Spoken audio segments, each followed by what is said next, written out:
Hey guys. All right, so Adam back here. I wanted to share a quick video with you, and we're going to talk about what is the best way to lose body fat. Notice I didn't say weight, okay? Because weight could be a combination of muscle mass, lean tissue, and water and fat, right? But we all know that if we really think about what your goals are, everybody has bodybuilding goals, though they don't want to call it bodybuilding, okay? Everybody who goes on a diet wants less fat and more muscle so that you can see the muscle that they have, okay? So those are technically bodybuilding goals. We're not talking about bodybuilding in the sense of becoming huge and getting on stage at 5% body fat and strutting around. We're not talking about that, okay? If that's your goal, that's great. But the average person, when they embark on some type of fitness journey, health journey, the ultimate goals are those. The goals are to look better, meaning have less total body fat and more muscle mass so that you look like you're fit, okay? So what is the best intervention or the best strategy for this? All right, so a recent meta-analysis that just came out from, I think, Doris Egg Seer et al. And her company. They did a meta-analysis, which is a study of studies. So they looked at very specific studies, randomized controlled trials that looked at how to drop a certain percentage of body fat, and they had certain criteria, right? I'm not the best, I'll be honest with you. I am learning how to read studies better. It is an art in of itself. So I'm going to do my best to go through kind of what her findings were. It seems that they looked at about 92 different studies. So a meta-analysis is just a study of studies. So they take a bunch of studies that meet certain criteria, and then they compare and come up with what results came out of. So this meta-analysis is called Nutrition and Exercise Interventions to Improve Body Composition. That means the distribution of fat and muscle on the body for persons with overweight or obesity near retirement age. So we're talking about people in their 40s to 60s, 70s range, okay? So later in life. This is a systematic review and network meta-analysis of randomized controlled trials. So they looked at like 92 different trials and compared them, and they looked at certain types of interventions, right? They looked at exercise, they looked at high protein, they looked at resistance training, calorie restriction. They looked at a lot of different things, and they came up with a basic list of which intervention lost the largest percentage of body fat. Again, let me stipulate. Many people go on this weight loss journey, and what they do is they just slash their food into a unsustainable amount, usually, and then they exercise very vigorously, usually in some form of cardio, running, treadmill, biking, something to get the heart rate up for extended amounts of time. And they do this until they reach a specific body weight. But what happens is, this is what we would call weight loss, okay? This is just taking someone who is overweight and looks that way, like the composition of their body looks overweight, meaning they have fat in the places that they don't need it, and they don't have muscle showing in the places that you would want, okay? So their composition is one of someone who is overweight. So what happens is when you take this type of intervention where you just slash the calories and you just exercise yourself to death, or this is the person who's like, I just need to intermittent fast and do cardio twice a day. What happens is, yes, they lose weight on the scale, but what that is just total mass goes down. So they become what's called skinny fat. So yes, they are smaller, but their composition is no different, and sometimes even worse, because they're not doing specific things to protect or build muscle mass. They are losing the muscle mass that they do have, which is metabolically taxing. It's very metabolically expensive. So what happens is when they're done with this intervention where they've slashed their calories and cardio themselves to death, now their metabolism is actually slower, because they have less muscle mass. So they gain the weight back faster. Okay, so this is just called weight loss. That is just weight loss. This is what most people do, and it's why most people rebound over, a few months after they've done this, because nothing changed. They just did something drastic for a short amount of time, and then they lost weight. What we're talking about is percentage of fat loss, actual fat loss, not muscle mass loss or even other tissue loss, like even water and bone and all this other stuff, okay? So this meta-analysis looked at a bunch of different interventions. Here, I'll read them off to you. They looked at energy restriction, which is just eating less calories than you need. They looked at a high protein approach. They looked at exercise approach. They looked at resistance training approach. They looked at just mixed exercise, so combining the two. They looked at aerobic training only, high protein only, energy restriction only. They looked at alternate day fasting. They looked at just just exercising only. Okay, and what we see is the best way to lose total amount of fat. Okay, and this should not come as any surprise if anybody who follows me or has been around.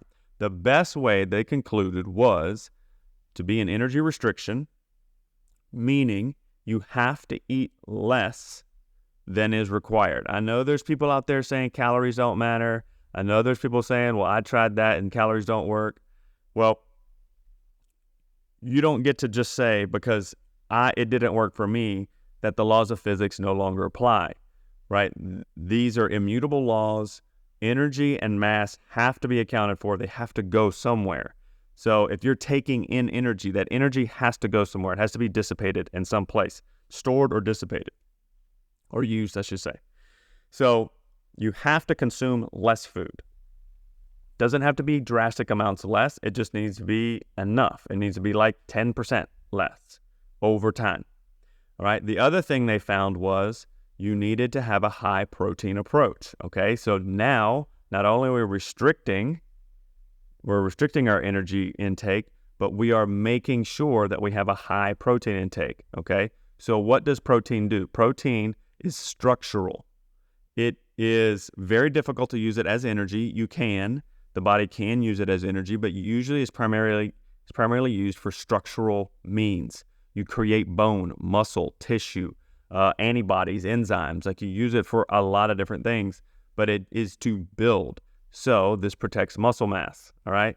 The other thing they found was exercise and or resistance training increased the output as well. Right. So what do we take? We take eating less, a high protein diet, and making sure that you are resistance training and exercising in some form. I believe this meta-analysis would say that resistance training probably had the stronger statistical significance. And the reasons are varied for that. Many people think that they need to cardio themselves to death, but I believe cardio can be effective. But I'll tell you why I believe this meta-analysis is hitting it right on the head, and this is why I use this approach with my clients, and I have found that almost every coach who is successful in getting the majority of their clients into a smaller size or getting them to lose weight or recomposition their body take this approach, okay? So we get into energy restriction. What does that mean? You need to find out how much food you're eating and eat less, okay? Quality matters. High protein. What does high protein mean?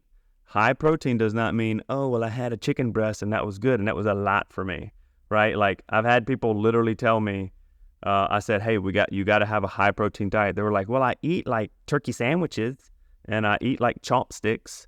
Okay, yeah, but is there a number? You need a number attached to your protein intake. So tracking, you measure what matters, okay? If energy intake matters, all right, you measure it. If you need a certain amount of protein, you need to measure it. So you have to learn how to track your food to the best of your ability. How much protein is enough? All right, so for people who want to build muscle mass, I would say the minimum amount you need to take in is about 0.7 grams per pound of body weight. up to 1 gram per pound of body weight. Okay. For people who want to be very specific, 0.82 grams per pound of body weight is usually enough. I personally eat 1 gram per pound of body weight just because it is easier to do mathematically. I can divide my meals up evenly and I have 50 grams of protein at every meal. It's easier for me, all right? And I don't have a problem eating large amounts of protein. So to me, it's just easier. Yes, some of that might be wasted. It might be overkill, but it's not going to hurt my kidneys. And it's something I've done for years. So it's easier for me. So high protein means you need to have at least 0.7 grams per pound of body weight a day. Okay? And you have to track that. Then on the exercise intervention, I believe resistance training, and I believe this meta-analysis would support that resistance training is going to be the better bet. Okay? Why? Okay. So if you go and you do, let's say, an hour of cardio, if you do an hour of cardio at a steady pace, you're going to burn somewhere in the nature of probably 400 to 700 calories for a person my size, okay? And that can seem like a great thing, all right? And it can be very effective. The issue is that 400 to 700 calories is minus what I would have burned just standing there doing nothing, which for me is about, I think I figured it out at one point. It was like I burned like 90 calories, like 90 calories an hour just standing. So something like that, if I remember properly. So if you have to take away what you would have burned during that hour just standing there, okay? So now you're somewhere, for somebody my size, we're somewhere between, 300 and 600 calories burned on that cardio session, all right? Now, people will talk about the afterburn from cardio. It's called EPOC. It's basically your post-exercise oxygen consumption, okay? Basically how much your body's metabolism and thermogenesis is ramped up after this session. And people will be like, the afterburn is really important. But honestly, it's so minimal that it's like, 100 calories extra you might burn in the next few hours after your training session. But here's the crux, is once you are done with your cardio session, its effects are over. It doesn't have lasting effects for later in the day, okay? Whereas resistance training, you can burn similar amounts of calories, okay? You can burn similar amounts of calories. For somebody my size, I burn somewhere between 300 and 600 calories for an hour of weight training. And I am actively building muscle mass, which is metabolic. So the actual tearing down and rebuilding of muscle mass is a metabolic tax, so it burns calories. It is expensive. It requires energy. And then once I've built that muscle mass, it's mine. Unless I do something drastic to lose it, now it is adding to my thermogenesis, my energy output every day. So the more muscle mass I have, the more energy I burn just standing around. And I'm heavier, therefore it requires more energy to move all of that mass. So I am investing by resistance training. I am getting just as many calories burned, but I am investing in calorie burn into the future because I'm building more muscle mass, all right? Not only that, I am also strengthening my heart. I am also increasing my bone density, right? So I am not only burning as many calories, I am building muscle mass, not tearing it down, because excessive cardio outside of weight training and a high protein diet will just burn away muscle mass as quickly as it will burn away fat. All right. So you have to do something to protect that muscle mass. Remember, we have bodybuilding goals, right? It's not just be small fat. Instead of big fat, be small fat. That's not what we're talking about. We want to look like we have a shape. We want to look like we have muscle mass. Like ladies will say, I want that toned look. That toned look is building muscle and having less fat. Those are bodybuilding goals. All right. So what do we have here? We need to be on a diet, some form of restriction. We have to drop the calories somehow. A larger proportion of the calories we do eat needs to be high protein to protect muscle mass, build muscle mass. Not only that, it is very satiating. It makes you feel full. So you're eating less. One of the number one things that's going to stop people from adhering to any diet intervention is hunger. Just being hungry will stop you. All right. So more protein makes you less hungry. All right. So, and then we have resistance training on top of that. So not only am I losing body fat through energy restriction, I am protecting muscle mass through high protein and a little bit of extra energy expenditure with the high protein diet, because there is a thermogenic cost to digesting protein. Very, very small, but it is there. And then 3, I am leveraging the protein that I am ingesting to build more muscle mass to increase my metabolic engine. So in the long run, the more muscle mass I build, the better off I'm going to be. All right. So I think we need to go ahead and put this whole cardio is the way to lose weight debate to rest. This meta-analysis really supports the fact that what bodybuilders have been doing for years and decades now is the most efficient way to lose body fat in particular. I see this a lot with people. So I do JiuJitsu. I see this a lot with people who start JiuJitsu to lose weight. All right. So what happens is you got somebody who's overweight, very common, no judgments here. It's just, I work with people like this. Okay. So there's no judgments here. My goal is to try to help people realize their best potential and see the enormous benefit that can come from taking control of your weight and your health. Okay. So you have people who come in, they're overweight, and they start jiu-jitsu because it's fun, it's entertaining, and it's difficult. A lot of energy output. What will usually happen is they'll start slashing their calories and they'll start dropping weight. But because jiu-jitsu is very difficult, but mainly cardio-based, it is mainly a cardio workout, all right? You will get muscle burn, you will get, muscle fatigue, but similar to like running, you're not going to get the same type of muscle fatigue and pump you get as when you like lift weights, okay? You're not going to get that same type of deep fatigue. You're going to get more of like, I'm just tired fatigue. So what happens is they lose weight, but their body shape doesn't change much. They still look like they're flabby. And it takes a while for them to realize, okay, the jiu-jitsu by itself is not enough, all right? And if you don't increase your protein intake and lift weights, your body composition is not going to look like your goals were stated, okay? Most people's goals in their mind, even if you don't say them out loud, is to look better with minimal clothing on or just not bulge out of the clothes you do have, all right? Or you want to bulge in the areas that are right. For guys, it's like shoulders, chest, back. You want those to show. Ladies, it's like you want your hips and your tummy to be flat, but your hips to be nice and round and your shoulders and arms to be toned, okay?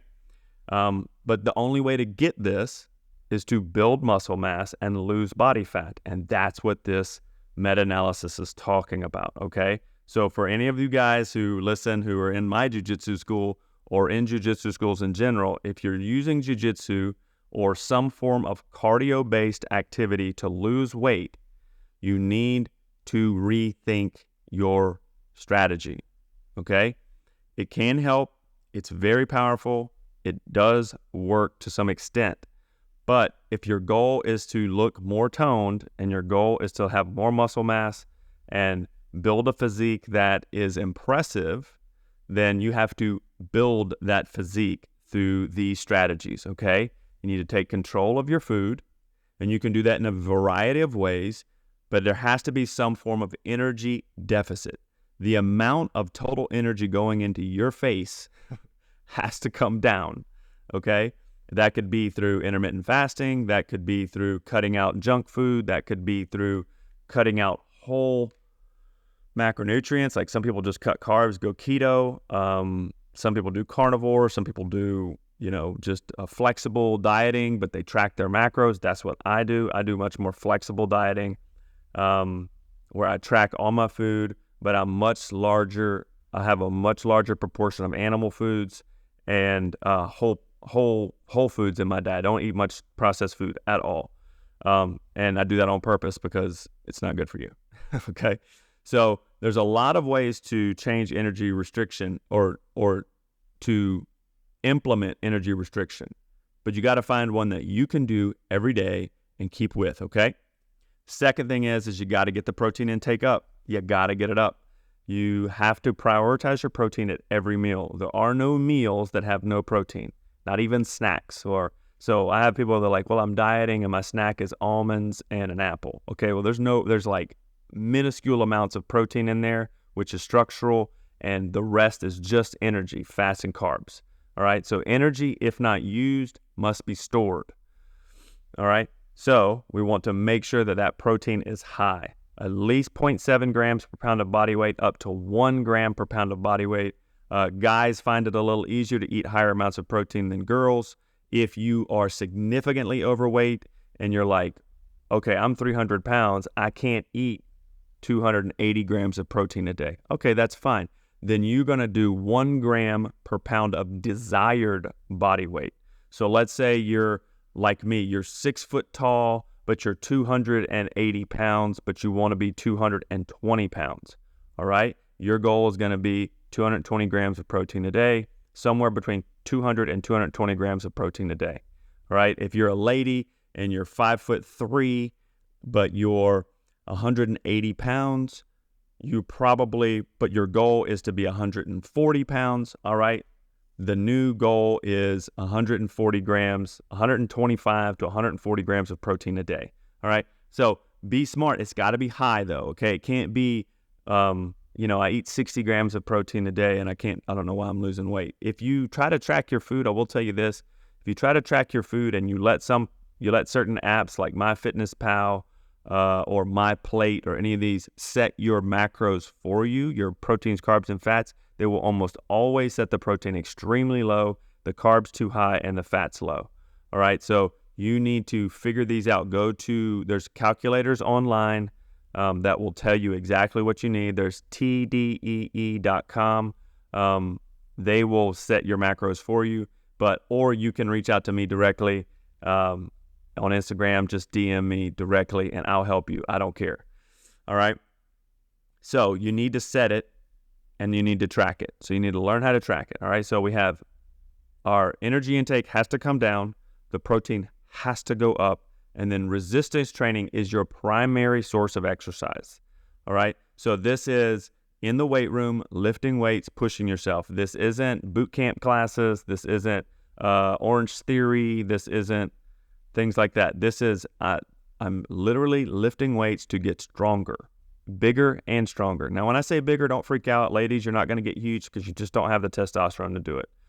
Guys have been trying to get huge for decades, and it doesn't come as easy as some ladies think it does, okay? You need to lift weights with a purpose, and you need to focus on progressive overload, trying to get stronger over time, all right? So I work with lots of ladies. I regularly have to tell them, put down the 5-pound dumbbells and pick up real dumbbells, because they'll carry their child around who's 60 pounds on their hip for 45 minutes straight and then go in and try to do shoulder presses with some pink weights. All right, girl, you're a lot stronger than that, but you got to lift weights like you're trying to get stronger. All right. So I guarantee you, if you start using these interventions, you are going to see improvement. It takes time. It takes a little bit of coaching usually, and if you need coaching help, we're happy to help here at Attenborough Fitness. We're happy to help you in any way we can. All you got to do is reach out to us directly on Instagram or email me at adam@attenborough.com, and we will do our best to accommodate you. But you need these 3 interventions if you're going to try to lose body fat. Don't try to cardio it away. Don't try to overly restrict your diet. Remember, you have to find an intervention that is something you can do and sustain. If you can only do it for 2 weeks, you didn't get anywhere. But if you can do it for 6 months, you can get to where you want to be. All right. So hopefully this helps. Check out this meta-analysis if you want. We'll try to leave some notes for it in the description. But hopefully this is enlightening. And if you need more information, please reach out to us. We'd love to chat with you. All right. See you next time.